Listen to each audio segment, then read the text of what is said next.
વિડિયોમાં આપણે chapter number 2 ચાલી રહ્યું છે. ચેપ્ટર છે આપણું એકમ અને માપન. તો આ એકમ અને માપનના આગળના વિડિયો લેક્ચરમાં આપણે શેના વિશેની વાત કરી ગયા હતા કે દળનું માપન કેવી રીતે કરી શકે. અને આ દળનું માપન એમાં પણ જે ખૂબ જ સૂક્ષ્મમાં સૂક્ષ્મ પદાર્થો છે, તો આવા ખૂબ જ સૂક્ષ્મમાં સૂક્ષ્મ પદાર્થોના દળનું માપન આપણે કેવી રીતે કરી શકીએ છીએ, તો એના વિશેની વાત કરી ગયા હતા. હવે આજના વિડિયો લેક્ચરમાં આપણે શું શીખવાના છીએ કે ખૂબ જ મોટા મોટા પદાર્થો આપેલા હોય, તો આવા ખૂબ જ મોટા પદાર્થોના દળનું માપન કેવી રીતે કરવું. બરાબર, તો ખૂબ જ મોટા મોટા પદાર્થો એટલે કેવા? માની લો કે તમારે પૃથ્વીનું દળ માપવું છે, સૂર્યનું દળ માપવું છે, અથવા તો બીજા કોઈ પણ ગ્રહો આવેલા છે, તો આ ગ્રહોનું તમારે દળ માપવું છે. તો આવા પદાર્થોના દળનું માપન તમે કેવી રીતે કરી શકશો? પૃથ્વીનું દળ માપવું છે, તો આ પૃથ્વીનું દળ છે તમે કોઈ પણ તુલા વડે તો એનું દળ માપી શકવાના નથી. કેમ? કારણ કે પૃથ્વી કેટલી બધી મોટી છે અને આખી પૃથ્વી એક તુલામાં સમાઈ જાય એવી તુલા અવેલેબલ નથી, કે આવડી મોટી તુલા ક્યાંય જોવા મળતી નથી. એટલે આ પૃથ્વીના દળનું માપન તો આપણે તુલા વડે તો કરી શકવાના નથી. તો એના માટે શું કરવું પડશે? ખૂબ જ મોટા પદાર્થોના દળનું માપન છે એ કોઈ સાદી તુલા વડે કરી શકાતું નથી. અથવા તો અત્યારે જે ડિજિટલ આપણે કાંટા આવેલા છે, તો આ ડિજિટલ કાંટા વડે પણ આપણે એના દળનું માપન કરી શકતા નથી. તો આવા ખૂબ જ મોટા જે પદાર્થો છે એનું દળનું માપન કેવી રીતે કરવું, તો એના વિશેની વાત આપણે કરીએ. તો જોઈએ, ખૂબ જ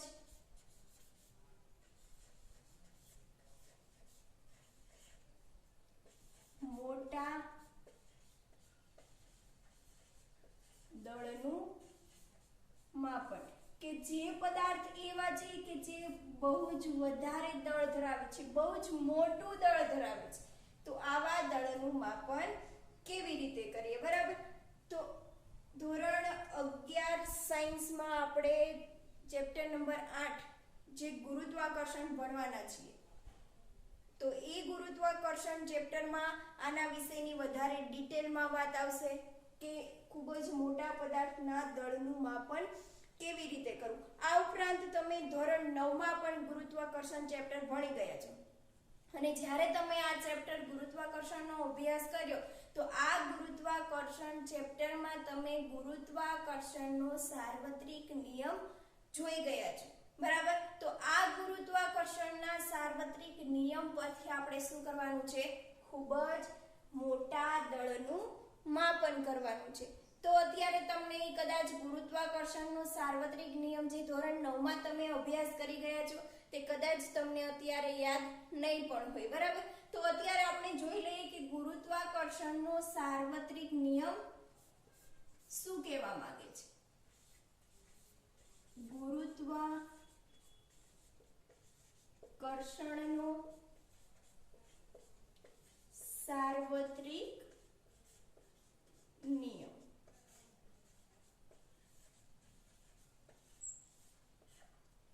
તો આ ગુરુત્વાકર્ષણનો સાર્વત્રિક નિયમ શું હતો? કે વિશ્વમાંનો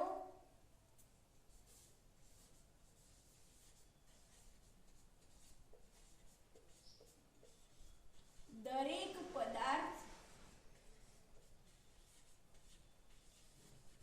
એ બીજા પદાર્થ પર શું કરે છે? બળ લગાડે છે. તો વિશ્વમાંનો દરેક પદાર્થ એ બીજા પદાર્થ પર બળ લગાડે છે, જેનું મૂલ્ય તે બે પદાર્થોના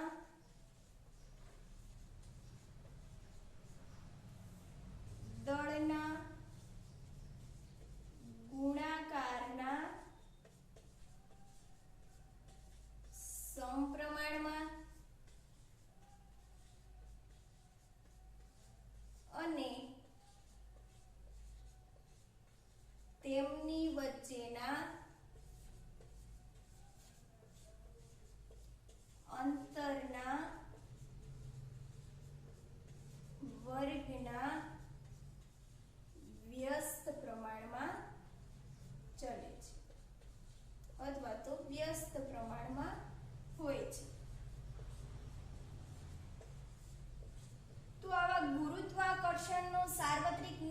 તમે અભ્યાસ કરી ગયા છો.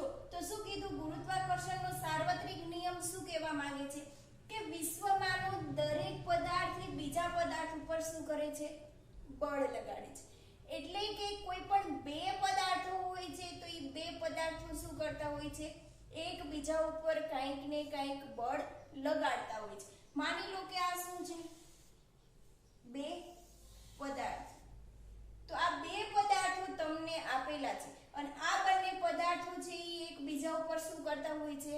બળ લગાડતા હોય છે. અને આ બળ છે એ કાં તો અપાકર્ષી પ્રકારનું હોય અને કાં તો આકર્ષી પ્રકારનું હોય, કે બંને બળો છે એકબીજા ઉપર કાં તો આકર્ષણ બળ લગાડતા હશે કાં તો અપાકર્ષણ બળ લગાડતા હશે. હવે આ જે વિશ્વમાંના જે બે પદાર્થો છે તો આ બંને પદાર્થો શું હશે? એમની પાસે કંઈક ને કંઈક તો દળ હશે જ. તો આ જે પદાર્થ છે એ પદાર્થનું દળ માની લો કે કેટલું છે? m1. અને આ જે બીજો પદાર્થ છે એ પદાર્થનું દળ અત્યારે ધારી લો કે કેટલું છે? m2. હવે આ જે બે પદાર્થો છે એ બંને પદાર્થો વચ્ચે કંઈક અંતર આવેલું છે કે બંને પદાર્થો કંઈક અંતરથી એકબીજાથી દૂર છે. તો આ જે બંને પદાર્થો વચ્ચે જે અંતર આવેલું છે એ અંતરને આપણે અત્યારે કહી દઈએ કે r. કે ધારો કે અત્યારે બંને પદાર્થો છે એ r જેટલા અંતરે દૂર આવેલા છે. તો શું કીધું કે વિશ્વમાંનો દરેક પદાર્થ એ બીજા પદાર્થ ઉપર બળ લગાડે છે. તો આ જે બળ લગાડે છે ને એ બળનું મૂલ્ય આપણને કીધેલું છે. બળનું મૂલ્ય. તો આ જે બળ લગાડે છે એ બળનું મૂલ્ય એટલે માની લો કે આ બંને પદાર્થો છે એકબીજા ઉપર કેટલું બળ લગાડે છે? F જેટલું બળ લગાડે છે. બળને ઇંગ્લિશમાં શું કહેવાય? ફોર્સ. અને એ ફોર્સના F પરથી આપણે એની સંજ્ઞા આપીશું F.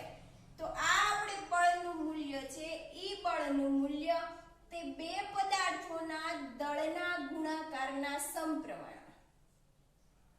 એટલે આ બળનું મૂલ્ય છે એ બંને પદાર્થોના દળના ગુણાકારના સમપ્રમાણ. સમપ્રમાણમાં એટલે ચલે છે એની નિશાની કરવી પડશે, બરાબર. અને સમપ્રમાણમાં કીધું છે એટલે શું થશે? m1 અને m2 નો ગુણાકાર કરવાનો અને એને શું કરવાના? સમપ્રમાણમાં દર્શાવવા. તો આ શું થઈ ગયું કે જે બળનું મૂલ્ય આપે છે એ બળનું મૂલ્ય તે બે પદાર્થોના દળના ગુણાકારના સમપ્રમાણ. એટલે બંને પદાર્થોના દળના ગુણાકારના સમપ્રમાણ. અને બીજું આપ્યું છે અહીંયાથી કે તેમની વચ્ચેના અંતરના વર્ગના વ્યસ્ત પ્રમાણમાં હોય છે. એટલે આ જે બળ છે એ બે દળના ગુણાકારના સમપ્રમાણમાં તો છે. આ ઉપરાંત ઈ જે બળ આપેલું છે ઈ F બળ, ઈ બંને વચ્ચેનું જે અંતર આપેલું છે અંતર કેટલું છે? r, બરાબર. તો બંને પદાર્થો વચ્ચેનું અંતર છે ઈ અંતરના વર્ગના વ્યસ્ત પ્રમાણમાં. એટલે અંતર જે આપેલું છે r એનો તમારે કરવો પડશે વર્ગ અને એને દર્શાવવું પડશે વ્યસ્ત પ્રમાણમાં. વ્યસ્ત પ્રમાણમાં દર્શાવવાનું છે એટલે નીચે આવશે 1/r².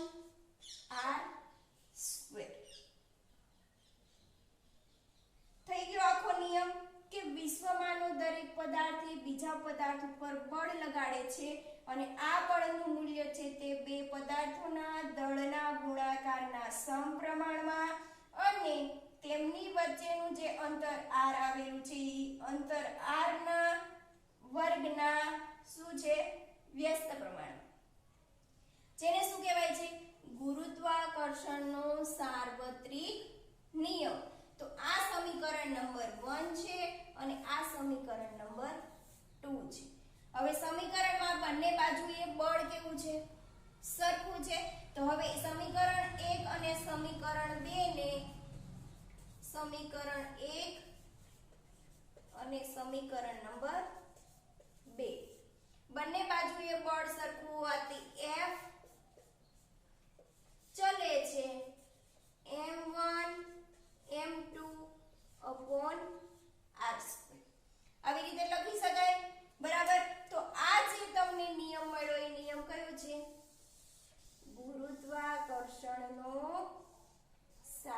સાર્વત્રિક નિયમ. બરાબર. તો આ દળ જે તમને આપેલા છે એ ખૂબ જ મોટા પદાર્થો માટેના પણ દળ હોઈ શકે. તો આ જે વચ્ચે ચલે છે ને નિશાની દૂર કરવી છે. શું કીધું?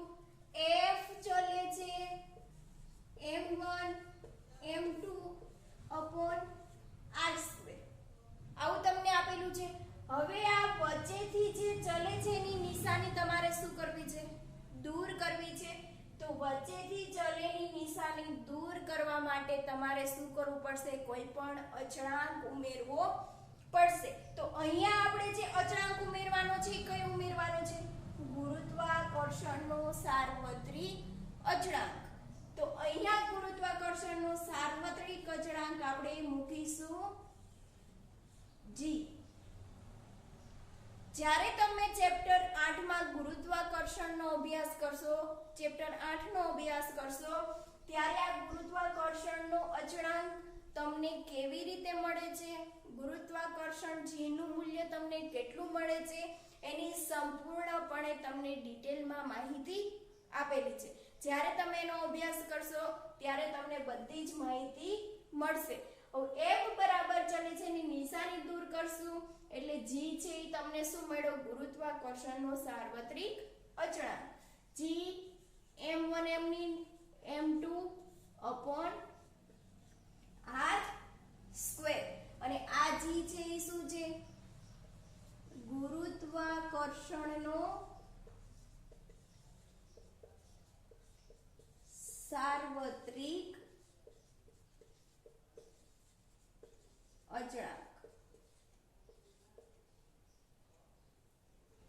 અને આ ગુરુત્વાકર્ષણ સાર્વત્રિક અચળાંક g નું મૂલ્ય તમને મળશે 6.67 ગુણ્યા 10⁻11.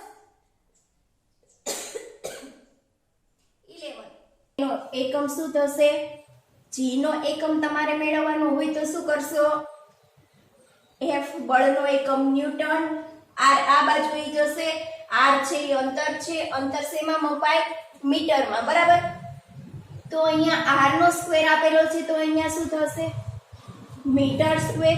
અને બે દળ આપેલા છે, બે દળનો ગુણાકાર છે તો દળ છે આપણે શેમાં એકમમાં લેતા હતા? કિલોગ્રામમાં. તો અહીંયા શું થશે? કિલોગ્રામનો સ્ક્વેર. અને આ કિલોગ્રામ સ્ક્વેર છે એ ક્યાં જતા રહેશે? છેદમાં. તો આ ગુરુત્વાકર્ષણનો સાર્વત્રિક અચળાંક છે એનું મૂલ્ય 6.67 ગુણ્યા 10⁻11 ન્યૂટન મીટર સ્ક્વેર પર કિલોગ્રામ સ્ક્વેર. બરાબર. તો આ જે તમને ગુરુત્વાકર્ષણનો જે સાર્વત્રિક નિયમ મળ્યો છે એમાં માની લો કે તમને કોઈ પણ બે મોટા મોટા પદાર્થો આપેલા છે, એક તમને પૃથ્વી આપેલી છે અને એક તમને શું આપેલું છે? ચંદ્ર. તો આવા બે મોટા મોટા પદાર્થો આપેલા છે તો કોઈ પણ એક પદાર્થનું તમને દળ આપેલું હોય, બંને પદાર્થો વચ્ચેનું અંતર આપેલું, બંને પદાર્થો ઉપર લાગતું તમને બળ આપેલું હોય તો તમે કોઈ બીજા પદાર્થનું દળ મેળવી શકશો. બરાબર. દળ શું છે? રિલેટિવ માસ છે, રિલેટિવ દળ છે. દળ છે એની ટ્રુ વેલ્યુ મળતી નથી, પણ જ્યારે આપણે દળ માપીએ છીએ ત્યારે દળ છે એ કોઈ પણ બીજા દળના આધારે આપણે શું કરતા હોઈએ છીએ? દળ માપતા હોઈએ છીએ. તો એવી જ રીતે અહીંયા પણ તમને કોઈ પણ એક પદાર્થનું દળ આપેલું હોય તો તમે શું કરશો? બીજા પદાર્થનું દળ મેળવી શકશો. દળ છે એ કેવી વસ્તુ છે? રિલેટિવ છે, કે જે બીજા પદાર્થના દળ ઉપર શું કરે છે? આધાર રાખે છે. તો આવી જ રીતે ખૂબ જ મોટા દળ આપેલા હોય તો ખૂબ જ મોટા દળનું માપન છે તમે શેના વડે મેઝર કરી શકશો? ગુરુત્વાકર્ષણના સાર્વત્રિક નિયમ વડે. અને આ જે ગુરુત્વાકર્ષણનો સાર્વત્રિક નિયમ છે એ તમે ચેપ્ટર 8 માં ડિટેલમાં એનો અભ્યાસ કરશો. આ નિયમ કેવી રીતે તમને મળે છે, આ ઉપરાંત તમને એમનો અચળાંક કેવી રીતે મળે છે, અચળાંકનું મૂલ્ય કેવી રીતે મળે છે, એનું આખું ચેપ્ટર તમને આપેલું છે અને એ તમારે ચેપ્ટર 8 માં અભ્યાસ કરવાનો છે. પરંતુ અહીંયા તમારે અત્યારે એટલી વાત યાદ રાખવાની છે કે ખૂબ જ મોટા દળનું માપન છે એ શેના વડે થશે? ગુરુત્વાકર્ષણના સાર્વત્રિક નિયમ વડે. બરાબર. તો હવે આપણે દળનું માપન કરતા હતા તો આ દળનું માપન કરીએ છીએ તો એમાં આપણે 3 રીતે દળનું માપન કરી ગયા. કેટલી રીતે? 3 રીતે. તો દળનું માપન છે એ આપણે ટોટલ 3 રીતે કરી શકીએ છીએ. પહેલું કયું? વ્યવહારિક વસ્તુઓનું દળ. કોઈ પણ વ્યવહારમાં જે આપણે વસ્તુ વાપરીએ છીએ એ વસ્તુઓનું દળ છે આપણે શેના વડે મેઝર કરીએ છીએ? તુલા વડે. બરાબર? તો પહેલું છે વ્યવહારિક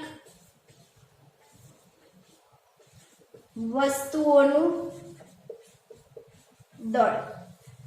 શેના વડે મપાય છે? તુલા વડે. બીજું શું જોઈ ગયા? ખૂબ જ સૂક્ષ્મ પદાર્થોનું દળ. ખૂબ જ સૂક્ષ્મ પદાર્થોમાં આપણે શું લીધું હતું?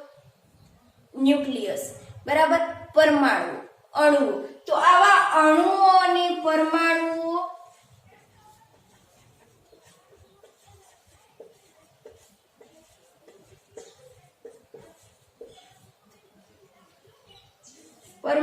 જેવા સૂક્ષ્મ ઘટકોનું દળનું માપન. તો આવા સૂક્ષ્મ અણુ અને પરમાણુ જેવા સૂક્ષ્મ ઘટકો આપેલા છે. આવા સૂક્ષ્મ ઘટકોના દળનું માપન છે એ આપણે શેના વડે કરતા હતા? તો એમાં આપણે જોઈ ગયા હતા એટોમિક માસ યુનિટ, AMU. બરાબર? તો આ AMU દ્વારા આપણે શું કરી શકીએ? સૂક્ષ્મ ઘટકોના દળનું માપન. આ ઉપરાંત માસ સ્પેક્ટ્રોગ્રાફ. તો આ માસ સ્પેક્ટ્રોગ્રાફ એ શું છે? માસ સ્પેક્ટ્રોગ્રાફ એ દળ માપવા માટેનું એક પ્રકારનું શું છે? સાધન છે કે જેના મદદથી આપણે શું કરી શકીએ છીએ?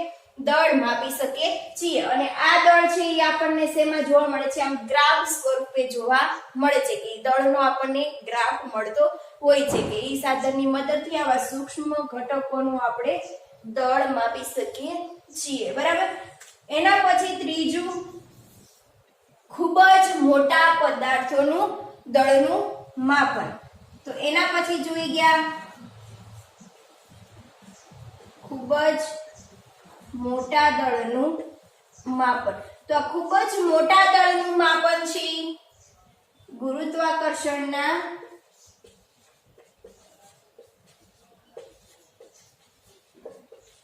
સાર્વત્રિક નિયમ પરથી.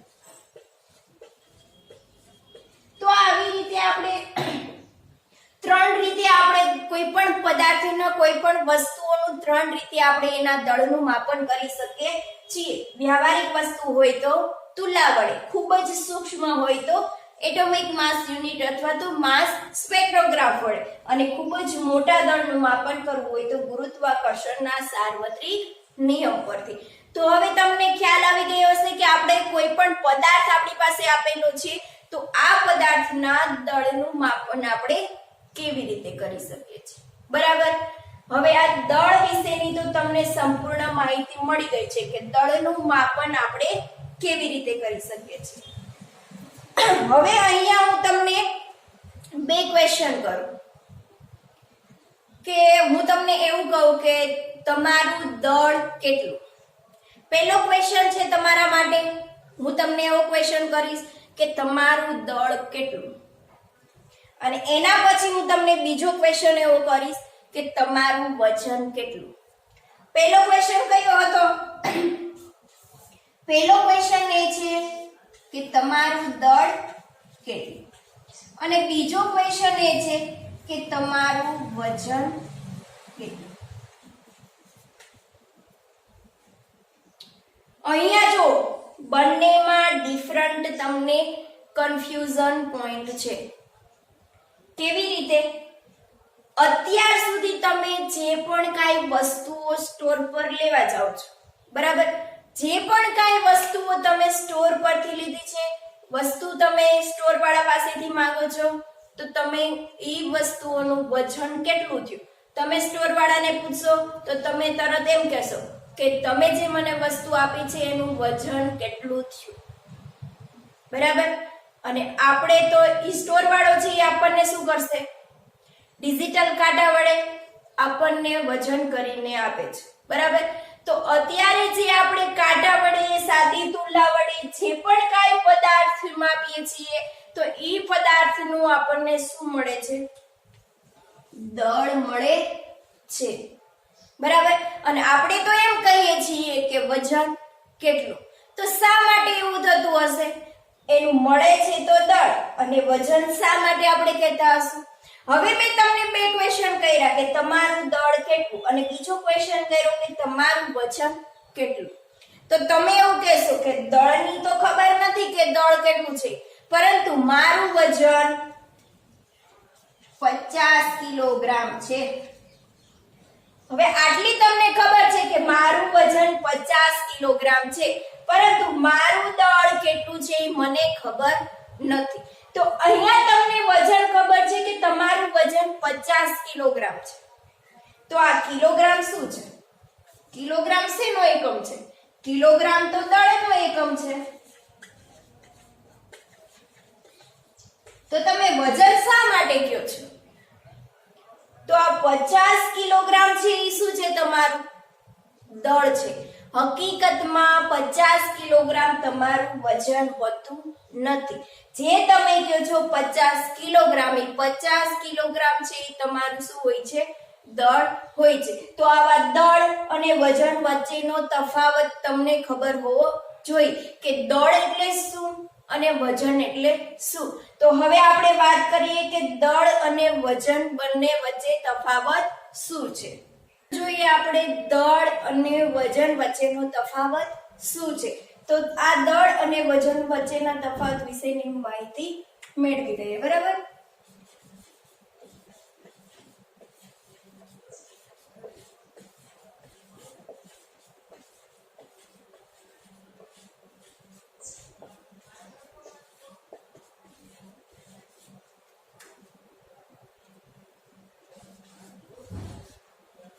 અહીંયા લખી દઉં છું દળ અને એક બાજુ લખી દઈએ વજન.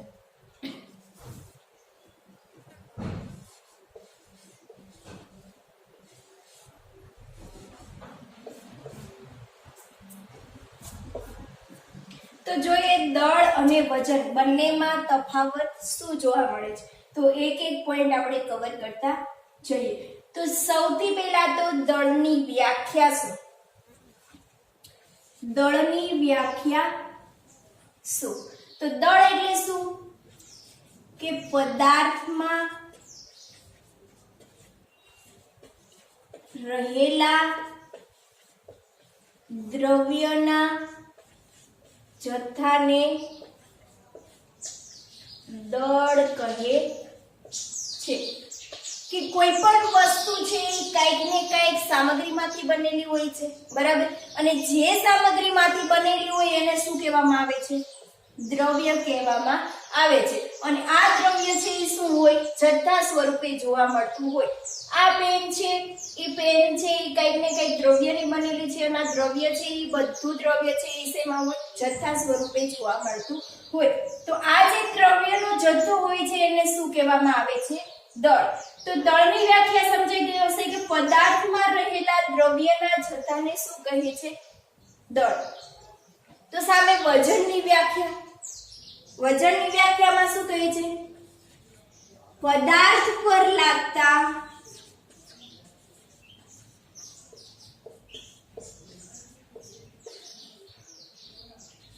પૃથ્વીના ગુરુત્વાકર્ષણ બળને વજન કહે છે. હવે પદાર્થ પર લાગતા પૃથ્વીનું ગુરુત્વાકર્ષણ બળ.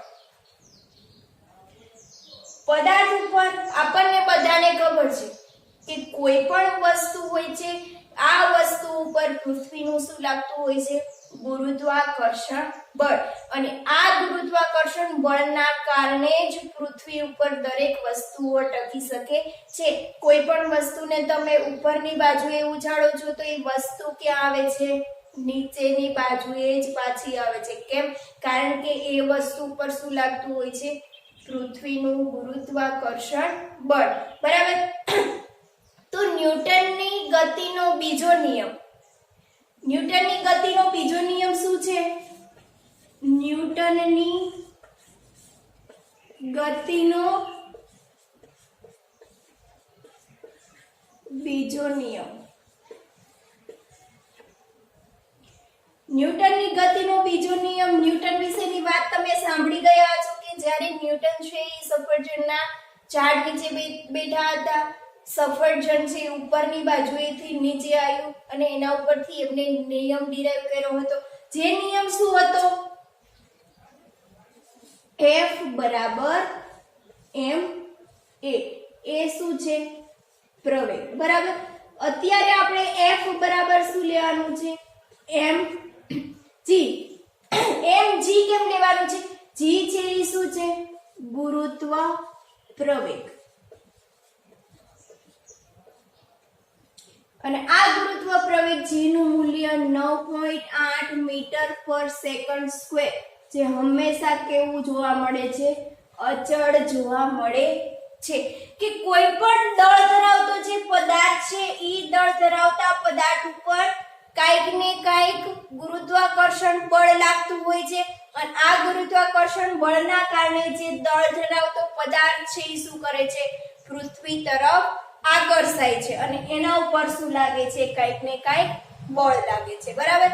તો આ જે ન્યૂટનની ગતિનો બીજો નિયમ છે એ શું કહેવા માંગે છે? પદાર્થ પર લાગતા પૃથ્વીના ગુરુત્વાકર્ષણ બળને શું કહે છે? વજન, બરાબર. તો અહીંયા F બરાબર mg આપેલું છે કે આ પદાર્થ ઉપર શું લાગ્યું છે? ગુરુત્વાકર્ષણ બળ. શેના કારણે?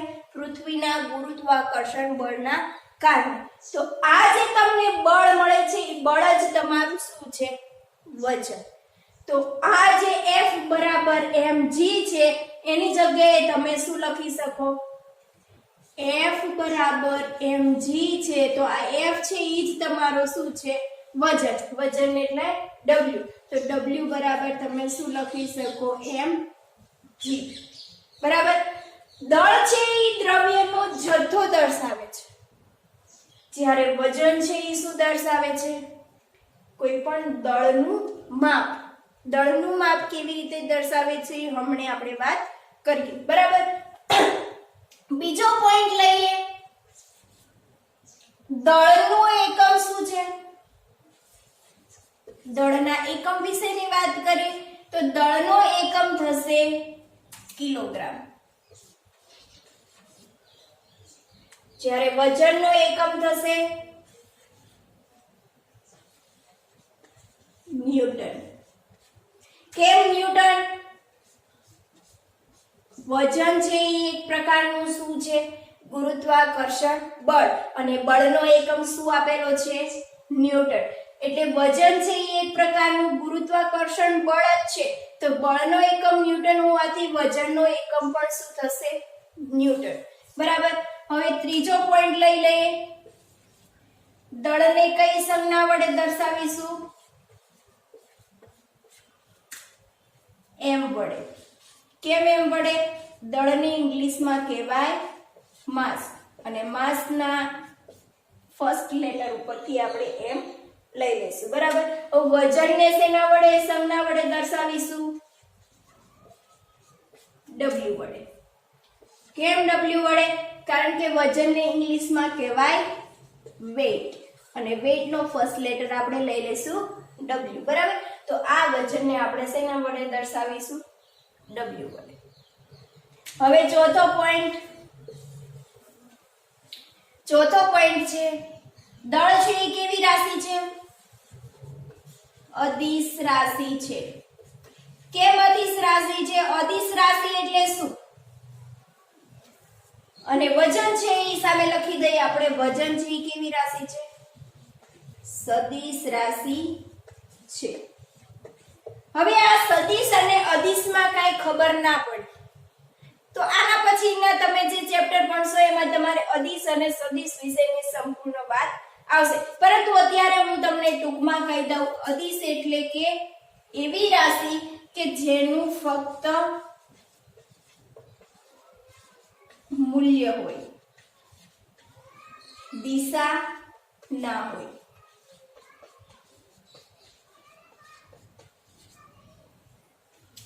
જેનું ફક્ત શું તમને આપેલું હોય મૂલ્ય, એની કોઈ પણ પ્રકારની દિશા ના હોય. દિશા એટલે શું કે કોઈ પણ દળ ધરાવતો જે પદાર્થ છે, બરાબર, આ દળનું તો તમને કંઈક ને કંઈક મૂલ્ય મળવાનું છે. હવે આ દળ તમને ઉપરની બાજુએ, નીચેની બાજુએ એવી રીતે કોઈ પણ પ્રકારની દિશા જોવા મળશે નહીં. જ્યારે સદિશની વાત કરીએ તો જેને મૂલ્ય અને દિશા બંને હોય. મૂલ્ય અને દિશા બંને હોય. તો વજન છે એ શું છે? એક પ્રકારનું બળ છે, બરાબર. આ બળનું મૂલ્ય તો હોય, સાથે સાથે દિશા પણ હોય. દિશા એટલે શું? તો ગુરુત્વાકર્ષણ બળના કારણે આ વજન છે એ કઈ બાજુએ લાગે છે? નીચેની બાજુએ લાગે છે. તો એ શું થઈ ગઈ? એની દિશા થઈ ગઈ. તો એનું મૂલ્ય તો દર્શાવે છે, પરંતુ સાથે સાથે શું દર્શાવે છે? એની દિશા પણ દર્શાવે છે. તો આ હતો ચોથો પોઈન્ટ. હવે એના પછીની વાત કરીએ કે દળ છે એ પૃથ્વી, ચંદ્ર, ગ્રહો દરેક જગ્યા પર સમાન રહે છે. કે દળને કોઈ પણ દળ ધરાવતો પદાર્થ છે, પૃથ્વી ઉપર એનું જેટલું દળ હશે, ચંદ્ર ઉપર લઈ જશો તો પણ એના દળમાં કઈ પણ પ્રકારનો ફેરફાર થશે નહીં, અને ગ્રહ પર લઈ જશો તો એના દળમાં કઈ પણ પ્રકારનો ફેરફાર થશે નહીં. એટલે દળ છે એ દરેક જગ્યા ઉપર કેવું રહે છે? સમાન. જ્યારે વજન છે એ પૃથ્વી, ચંદ્ર કે ગ્રહો દરેક જગ્યા પર અલગ અલગ જોવા મળે. તો આ કેમ, શા માટે વજન છે એ દરેક જગ્યાએ અલગ જોવા મળે? કારણ કે વજન છે એ શેના ઉપર આધાર રાખે છે? ગુરુત્વાકર્ષણ બળ ઉપર. અને આ ગુરુત્વાકર્ષણ બળ છે પૃથ્વી પર પણ કંઈક અલગ જોવા મળે, ચંદ્ર પર પણ કંઈક અલગ હોય, ગ્રહો ઉપર એક ગુરુત્વાકર્ષણ બળ અલગ હોય. આ ઉપરાંત પૃથ્વીની જ વાત કરીએ તો પૃથ્વીના બંને ધ્રુવો પર પણ ગુરુત્વાકર્ષણ બળ અલગ હોય, અને જે વચ્ચેનું વિષુવવૃત્ત છે ત્યાં પણ ગુરુત્વાકર્ષણ બળ કેવું હોય? અલગ હોય. તો ગુરુત્વાકર્ષણ બળ અલગ હોવાના કારણે વજન છે એ કેવું મળે? અલગ અલગ જોવા મળે, બરાબર. તો આ થઈ ગયો તમારો પાંચમો પોઈન્ટ. હવે એના પછી વાત કરીએ કે દળ છે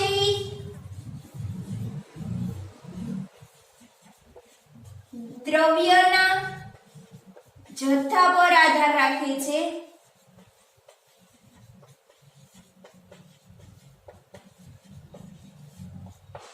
જ્યારે વજન છે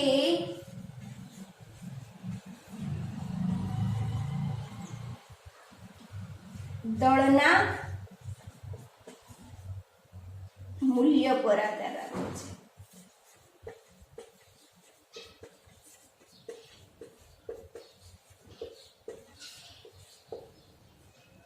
અથવા તો વજન છે, વજન આપણને દળના મૂલ્ય પરથી પણ મળી શકે છે, બરાબર. હવે કેવી રીતે દળના મૂલ્ય ઉપર આધાર રાખે છે? માની લો કે વજન ઉપરથી જ આપણે દળ મેળવી શકીએ છીએ. વજન પરથી જ આપણને શું મળે છે? દળ. વજન પરથી દળ મળે છે. હવે આ વજન ઉપરથી દળ કેવી રીતે મળે? તો વજન ઉપરથી દળ એવી રીતે મળે કે માની લો કે આ એક શું છે? સાદી તુલા, બરાબર. અહીંયા મૂકેલું છે વજન, બરાબર, અને આ વજનનું દળ કેટલું છે? m બરાબર 1 કિલોગ્રામ.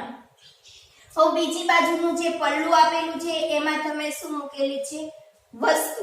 હવે આ જે વસ્તુ મૂકેલી છે એના દળની તો તમને ખબર નથી કે દળ કેટલું છે. તો ધારી લો કે ઈ સામે મૂકેલું દળ છે કેટલું છે? m છે. હવે આ બંને ઉપર શું લાગતું હશે? ગુરુત્વાકર્ષણ બળ, બરાબર. ગુરુત્વાકર્ષણ બળ લાગતું હોય તો આના ઉપર માની લો કે F જેટલું ગુરુત્વાકર્ષણ બળ લાગે છે તો F બરાબર શું છે mg અત્યારે m આપણી પાસે કેટલો છે 1 તો F બરાબર શું થશે 1g તો અહીંયા જે ગુરુત્વાકર્ષણ બળ લાગે છે એ કેટલું લાગે છે F બરાબર 1g હવે આ બાજુ પર ગુરુત્વાકર્ષણ બળ કેટલું લાગશે તો આ બાજુ પર માની લો કે ગુરુત્વાકર્ષણ બળ F ડેશ જેટલું લાગે છે F ડેશ બરાબર એનું દળ કેટલું છે m અને ગુરુત્વાકર્ષણ બળ g બરાબર તો સમીકરણ નંબર 1 અને સમીકરણ નંબર 2 બંને સરખાવો તો શું મળશે F ડેશ બરાબર F તો F ડેશ બરાબર F એટલે 1g બરાબર શું થશે mg બંને બાજુથી g શું થઈ જશે કેન્સલ એટલે આ જે તમને m મળ્યું એ શું મળશે દળ બરાબર કિલોગ્રામ હોય તો કિલોગ્રામ અહીંયા તમે કિલોગ્રામમાં લીધું છે એટલે તમને કેટલું મળશે કિલોગ્રામ તો આવી રીતે વજન ઉપરથી આપણે શું મેળવી શકીએ છીએ દળ મેળવી શકીએ છીએ તો આ થઈ તમારા દળ અને વજન બંનેનો ડિફરન્ટ કે દળ અને વજનમાં શું બંનેમાં ફેરફાર છે હવે આ ઉપરાંત એક દળમાં આપણે જોઈ લઈએ દળમાં છે કોઈ પણ દબાણ કે તાપમાન જેવા બાહ્ય પરિબળોની અસર થતી નથી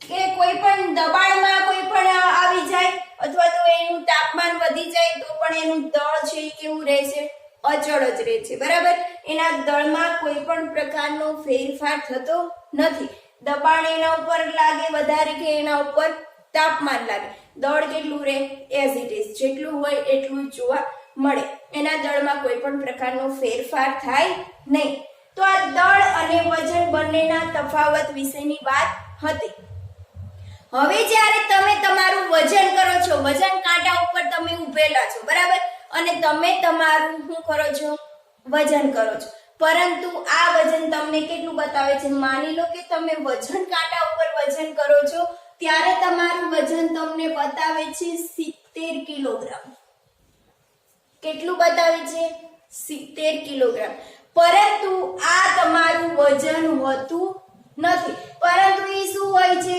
તમારું દળ હોય છે અને આ દળ ઉપરથી તમે તમારું વજન મેળવી શકો વજન મેળવવા માટે શું કરવાનું W બરાબર mg m તમારી પાસે છે વજન કાંટા ઉપર તમે ઊભા રહીને જે વજન કરો છો એ તમારું વજન હોતું નથી તમારું શું હોય છે દળ અત્યારે તમારી પાસે દળ કેટલું છે 70 કિલોગ્રામ અને ગુણ્યા g એટલે ગુરુત્વ પ્રવેગ જે g નું મૂલ્ય છે 9.8 મીટર પર સેકન્ડ સ્ક્વેર તો જે તમારું દળ મળ્યું છે એને 9.8 વડે તમે ડિવાઇડેડ કરી દો એટલે તમને શું મળશે તમારું વજન તો અહીંયા તમારું વજન છે એ તમને આવી રીતે મળે છે જે તમે કાંટા ઉપર ઊભા રહીને મેઝર કરો છો એ તમારું વજન હોતું નથી એ તમારું શું હોય છે દળ અને પૃથ્વી ઉપર તમે ગુરુત્વાકર્ષણ બળના કારણે જ તમે પૃથ્વી ઉપર ઊભા રહી શકો છો એટલે ગુરુત્વ પ્રવેગ g નું મૂલ્ય કેટલું હશે 9.8 મીટર પર સેકન્ડ સ્ક્વેર હવે આ જે તમારું દળ છે એને 9.8 મીટર પર સેકન્ડ સ્ક્વેર વડે ગુણી દઈશું એટલે તમારું તમને શું મળશે વજન તો દળ અને વજન બંનેમાં આટલો ડિફરન્ટ જોવા મળે છે તો યાદ રાખી લો વિદ્યાર્થી મિત્રો કે દળ કોને કહેવાય અને વજન કોને કહેવાય બરાબર તો હવે અહીંયા આપણા દળનું માપન કેવી રીતે કરી શકીએ એના વિશેની વાત આપણે થઈ ગઈ છે હવે આપણે દળનો વિસ્તાર વિશેની થોડી ટૂંકમાં માહિતી મેળવી લઈએ કે દળનો વિસ્તાર કેટલો છે આપણે વાત કરીએ દળનો વિસ્તાર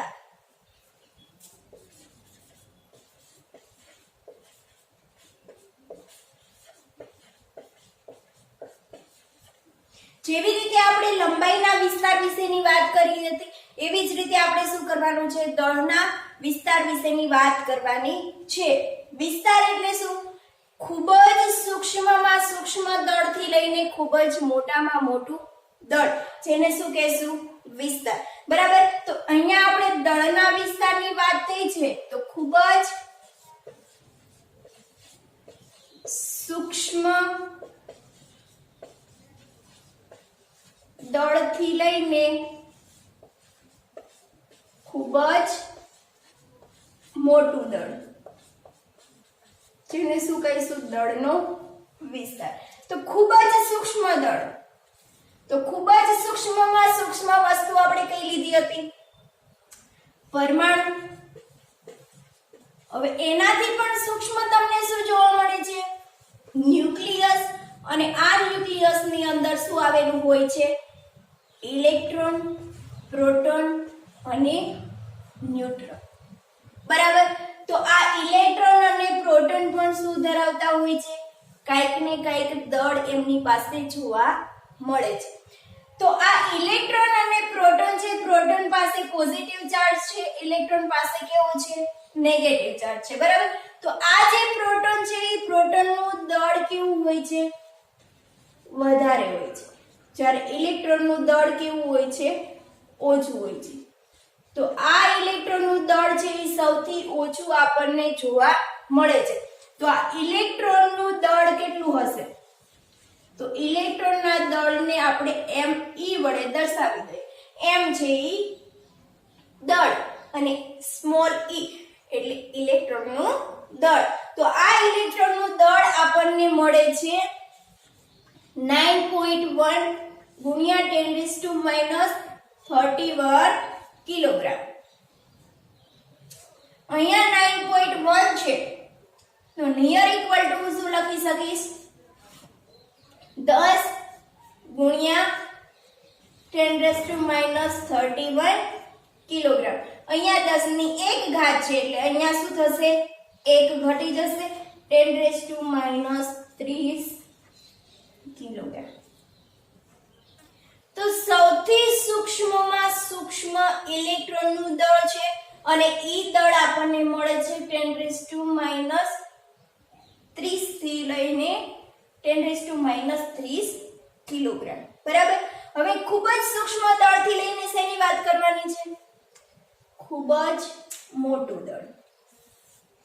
તો ખૂબ જ મોટું દળ કોનું લેશું? અવલોકિત વિશ્વનું. અને આ અવલોકિત વિશ્વમાં સૂર્યનું દળ, પૃથ્વીનું દળ, બધા જ દળનો શું થશે? સમાવેશ. અને અવલોકિત વિશ્વનું દળ આપણને જોવા મળે છે 10⁵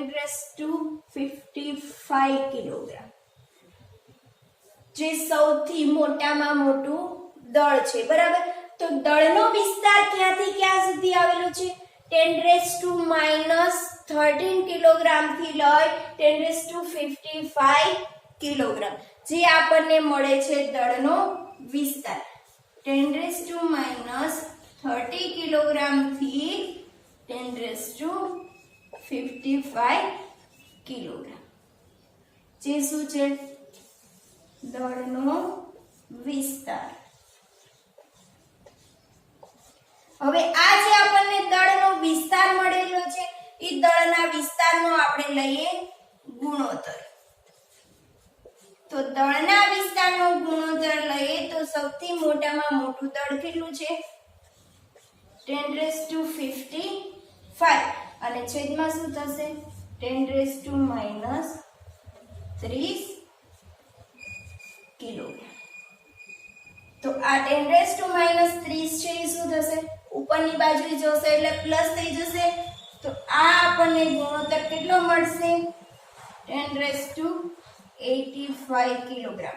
એટલે કે દળનો વિસ્તાર ક્યાં સુધી ફેલાયેલો છે એ આપણને ગુણોત્તર ઉપરથી જાણવા મળશે, જેનો ગુણોત્તર આપણને મળે છે 10⁻85 કિલોગ્રામ. બરાબર. તો દળ વિશેનું દળનું માપન, દળ એટલે શું, સૂક્ષ્મ પદાર્થોનું માપન કેવી રીતે કરી શકીએ, વ્યવહારિક વસ્તુઓનું માપન કેવી રીતે કરી શકીએ, ખૂબ જ મોટા પદાર્થોનું માપન, એના દળનું માપન કેવી રીતે કરી શકીએ, તેના વિશેની સંપૂર્ણ માહિતી આપણે મેળવી ગયા છીએ. આ ઉપરાંત દળનો વિસ્તાર કેટલો છે સૂક્ષ્મમાંથી સૂક્ષ્મ લઈને મોટામાં મોટું દળ, તો એના વિશેની પણ માહિતી મેળવી ગયા છે. તો અહીંયા આપણે પૂરું થાય છે દળનું માપન કેવી રીતે કર્યું, બરાબર, જેની સંપૂર્ણ માહિતી મેળવી ગયા છે. હવે આના પછીના વિડીયો લેક્ચરમાં આપણે જોઈશું સમયનું માપન કેવી રીતે કરી શકીએ છીએ.